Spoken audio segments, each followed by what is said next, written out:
नमस्कार साथियों, मैं हूं सहन यादव स्टूडियो में आपका बहुत बहुत स्वागत है।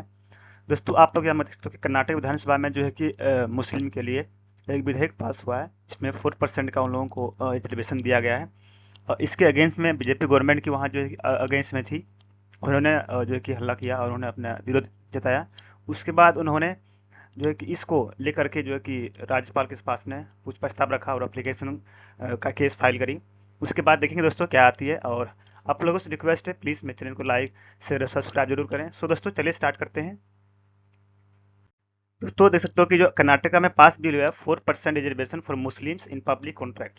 दोस्तों, इसमें जो है कि रिजर्वेशन मिली है Karnataka transparency in public procurement act के तहत। उसमें 4% मुस्लिम को जो है कि रिजर्वेशन मिला है। और फाइनली ये बिल विधानसभा में पास हो चुका है। दोस्तों, विधानसभा पास होने का मतलब ये होता है कि वो पास होने के बाद राज्यपाल के पास जाएंगे। राज्यपाल के पास जाने के बाद वहां से फिर वो साइन करेंगे फाइनली वो विधेयक, और रूल इम्प्लीमेंट हो जाएगा उनमें स्टेट में। दोस्तों, इसके अगेंस्ट बीजेपी ने, जो 18 विधायक थे बीजेपी के, उन्होंने इस बिल के अगेंस्ट राज्यपाल के पास प्रस्ताव रखा है। अब राज्यपाल साहब सोचेंगे, उसका फिर उस पर साइन करेंगे। अगर राज्यपाल ने साइन कर दिया तो उससे तो वहाँ के जो रूल्स इंप्लीमेंट हो जाएंगे उस स्टेट में।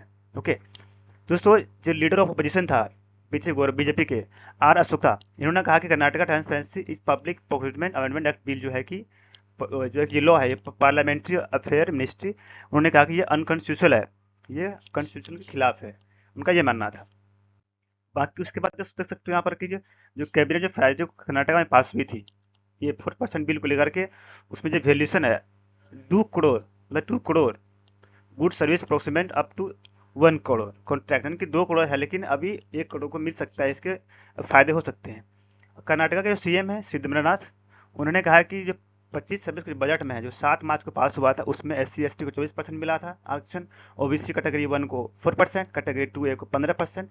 और जो अभी पास हुई है, न्यू बिल पास हुआ है, इसमें मुस्लिम लोग कैटेगरी 2B में आते हैं, इनको 4% रिजर्वेशन के लिए पास हो चुका है। दोस्तों, जहाँ तक लगा है मुझे कि जदयू के ये लेजिस्लेटर जो असेंबली में, इसका जो ज्वाइंट प्रेमट गवर्नमेंट थराप्त गहलोत ने उन्होंने कहा कि ये बिल अगेंस्ट है और उन्होंने विरोध भी जताया है।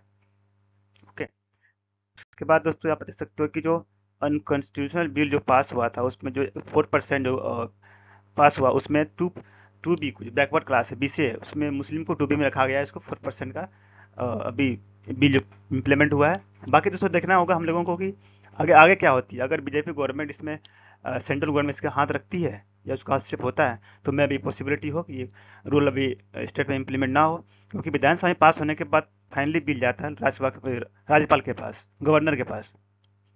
दोस्तों, उसके बाद ही ये सब चीज़ें हो सकती है। बट यहाँ तक मिनिस्ट्री ऑफ कर्नाटका जो है कि अलाउंस और अमेंडमेंट एक्ट बिल जो पास किया है, उसमें हर विधायक, MLA, MLC और राज्यपाल सबको पैसे तनख्वाह मिलती है। उसमें सब लोगों का जो है कि इंक्रीज हुआ है। मिनिस्ट्री फ्रॉम 75%, मतलब 75,000 का, जिसको से 1.5 लाख का वो बढ़ा दिया गया है। दोस्तों, जो मिनिस्टर, जो स्टेट में मिनिस्टर है, उसको 60,000 से 1.25 लाख बढ़ाया गया है।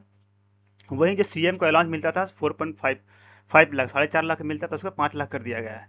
अब बाकी जो मिनिस्ट्री है, उसको सैलरी रखे थे, उसको 50,000 से 75,000 को बढ़ा दिया गया। दोस्तों, ये जो बिल है, पर्टिकुलर स्टेट्स अपने स्टेट में इम्प्लीमेंट कर सकता है और वो अपनी रूल को फॉलो करवा सकते हैं बाकी के विधायक के द्वारा।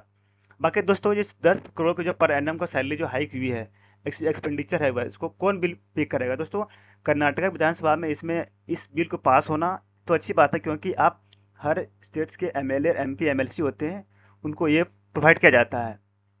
अब बाकी जो मिनिस्टर है उनको पैसे मिलते हैं, उनको अलाउंस मिला जाता है। लेकिन जहाँ की डिपेंड करता है आपके स्टेट्स के प्रोडक्शन पे, वहाँ के रूल्स पे, वहाँ के रेगुलेशन पे, तो आपको इस तरह का चीज़ें मिलती है। दोस्तों, बात आप लोगों से रिक्वेस्ट है कि आपको देखना होगा कि आगे चल क्या बातें होती है विधानसभा में, और आगे बीजेपी का स्ट्रेटजी रहेगा, बाकी वहाँ की सत्ता पार्टी है उनका क्या कहना है, क्या मानना है। सो आज दोस्तों, आज के लिए इतना ही। Thank you so much. Channel को लाइक शेयर और सब्सक्राइब जरूर करें।